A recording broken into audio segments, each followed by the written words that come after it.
Bonsoir à toutes et à tous, bienvenue dans ce nouveau numéro de Via Europa. Chaque mois, nous présentons l'actualité européenne vue de Strasbourg. Nous allons largement revenir sur l'événement AI, organisé le week-end dernier au Parlement européen. Le 9 mai, jour de la fête de l'Europe, nous avons suivi quelques-uns des milliers de jeunes Européens venus à Strasbourg pour échanger. Ces rencontres de la jeunesse avaient pour but d'imaginer une autre Europe, de dessiner les contours d'une union plus humaine, plus solidaire, plus à l'écoute de sa jeunesse. Conférences, ateliers, spectacles, il y avait moins de politique mais beaucoup de volonté et d'idées pour lutter par exemple contre la précarité et l'exclusion. Vivez AI comme si vous y étiez.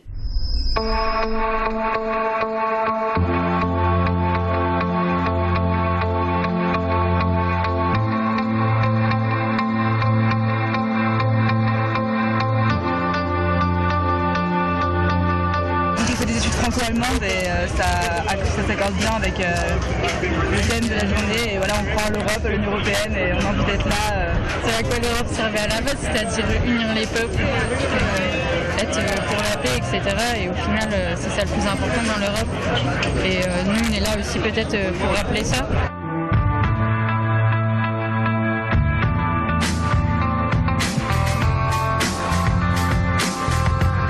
Lorsque je discute avec eux, ce qu'ils nous disent, c'est qu'il faut tenir bon pour faire en sorte qu'il n'y ait pas une Europe nationaliste qui gagne.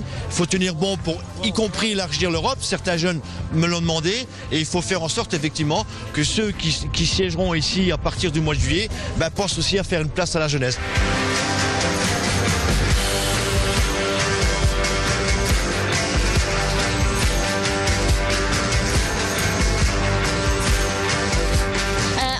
C'est la campagne contre le discours de haine qui est menée par le comité de la jeunesse du Conseil de l'Europe. On combat contre le discours qu'on utilise et publie à l'internet qui diffuse la discrimination, antisémitisme et tout ça. Et là, on écrit les arguments contre le discours de haine, dire raison pourquoi il faut combattre contre le discours de haine. Et les participants viennent, on écrit les messages et on attache tout ça et après on prend les photos et publie dans les réseaux sociaux, Facebook, Twitter, etc. Sur l'internet, il n'y a pas de supervision et les messages sont anonymes et les gens, on pense qu'on peut écrire tout ce qu'on veut et on ne comprend pas souvent l'impact parce que ça affecte les gens.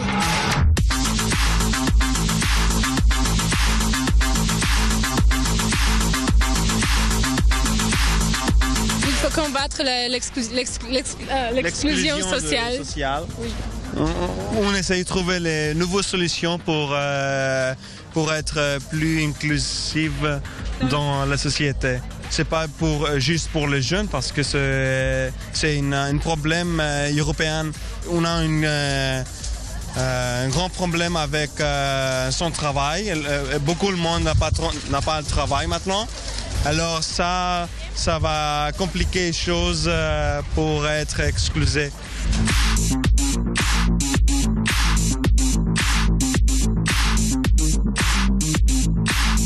Je mesure qu'il y a une jeunesse qui considère que l'Europe est acquise et elle en est désintéressée parce qu'elle est banale. Il y a beaucoup de jeunes aussi qui m'ont dit, dans les contacts que j'ai eus, est-ce que à l'époque de la mondialisation, est-ce que c'est vraiment encore utile d'avoir une Europe ? Et donc ces questions sont éminemment importantes parce qu'elles sont très politiques. Il faut bien sûr garder la compréhension de la dimension historique. Mesurer en quoi l'Europe est utile. Et ce qui m'a frappé, c'est que l'argument qui a le plus passé chez les jeunes qui m'interrogeaient de cette façon, avec déjà un soupçon de scepticisme, c'est quand j'ai dit que lorsque l'Europe réussissait, elle était un exemple. Et d'autres jeunes ailleurs dans le monde souhaitaient être européens. Et là, ça se comprend. Parce qu'il y a des jeunes qui se mettent dans des trains d'atterrissage pour fuir leur pays. Il y a des jeunes qui arrivent comme réfugiés, comme orphelins en Europe. Il y a des jeunes qui meurent en Méditerranée. Donc à un moment donné, l'engagement européen, il est aussi lié à une évolution du monde. Mais c'est d'abord à nous de le réussir. Et dans ce cadre-là, les jeunes perçoivent qu'ils ont aussi leur place, à condition qu'on soit ouvert. Et c'est le rôle de celui-là.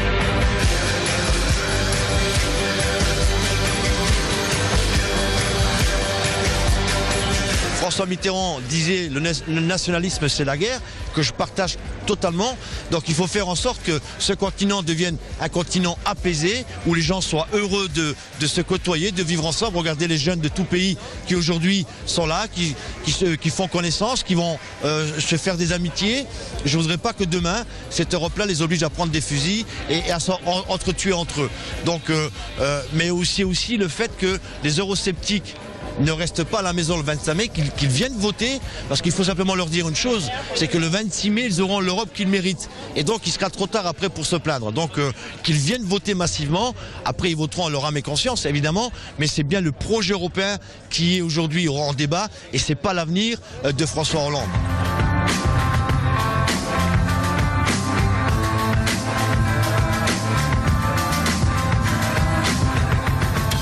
Maintenant, il faut créer des stratégies différentes, éliminer les racismes, je sais pas, éliminer les frontières. Aujourd'hui, les frontières déjà ils sont effacées, et maintenant il reste juste effacer la différence des idées. Ça serait un idéal avec la participation des jeunes, une participation plus active.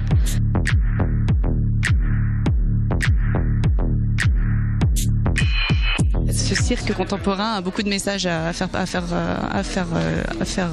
entendre, et notamment toutes les questions qui se rapportent à la jeunesse, l'exclusion, la discrimination, tout ce qui est les difficultés, qui sont liées à la jeunesse. Je pense que c'est un art qui a toutes les chances de faire passer ces messages par un aspect visuel et de façon donc internationale, par l'absence de barrières linguistiques par exemple.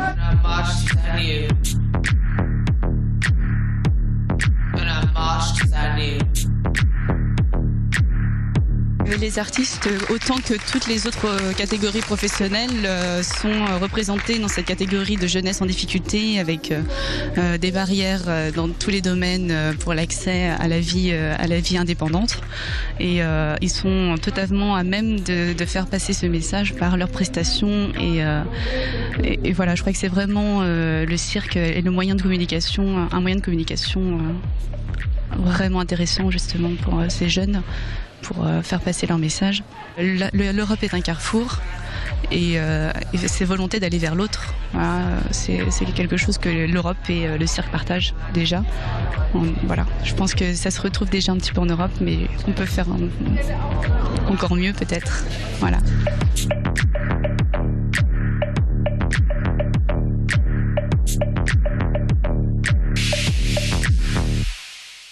Vous avez reconnu Édouard Martin et Catherine Trautmann, candidats socialistes aux élections européennes dans le Grand Est. Voici Sandrine Bélier, candidate Europe Écologie Les Verts. L'Europe est très décriée. Est-ce difficile de convaincre? Carnet de campagne à Strasbourg, signé Camille Wormser. Dans ces européennes et dans le Grand Est, moi il me paraissait très très important de montrer le rôle que l'Europe peut avoir, le rôle que nous écologistes nous voulons donner à l'Europe, notamment dans ces lieux oubliés, là où les citoyens se sentent abandonnés. On a beaucoup de jeunes, beaucoup de pères de famille, de mères de famille, de personnes qui ont du mal à trouver de l'emploi, qui ont l'impression qu'on ne les écoute pas, au-delà de les entendre, qu'on ne les écoute pas, et que les politiques ne se soucient pas, les hommes et femmes politiques ne se soucient pas de leur réalité, de leur quotidien difficile.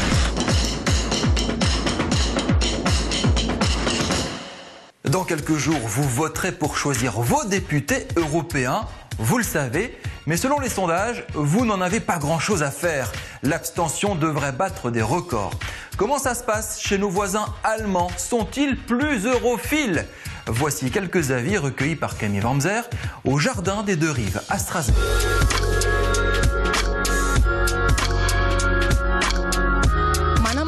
Selon moi, il est très important d'aller voter aux élections européennes parce que nous avons le droit en tant que citoyens de voter librement et donc également d'utiliser ce droit pour faire entendre ses opinions, prendre ses responsabilités et créer un meilleur futur. Quand on a la possibilité de désigner le parti qui représentera son pays au Parlement, on est aussi en mesure de dire que l'on y a envoyé les bons représentants. Ces deux peuples restent quand même la locomotive de l'Europe. Et le problème, c'est que nous, on a du mal à assimiler un peu ce qui se passe en Allemagne, parce qu'eux, ils ont fait des réformes essentielles. Moi, j'ai subi ces réformes ici, puisque j'ai travaillé en Allemagne. Mais il serait peut-être temps qu'on s'y mette, nous, parce que pour l'instant, on parle de réforme, mais pour moi, c'est du replâtrage. C'est tout sauf... On manque de réformes profondes dans ce pays. Et c'est pour ça que je comprends que les Français soient hostiles à l'Europe.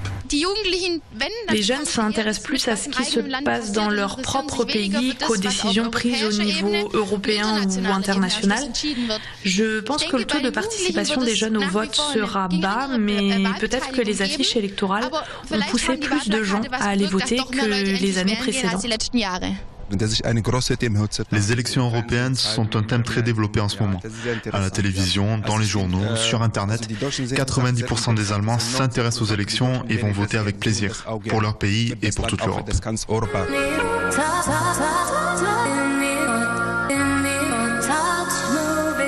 de ce numéro de Via Europa. Merci de votre fidélité. Alsace20.tv pour revoir ce magazine. Salut!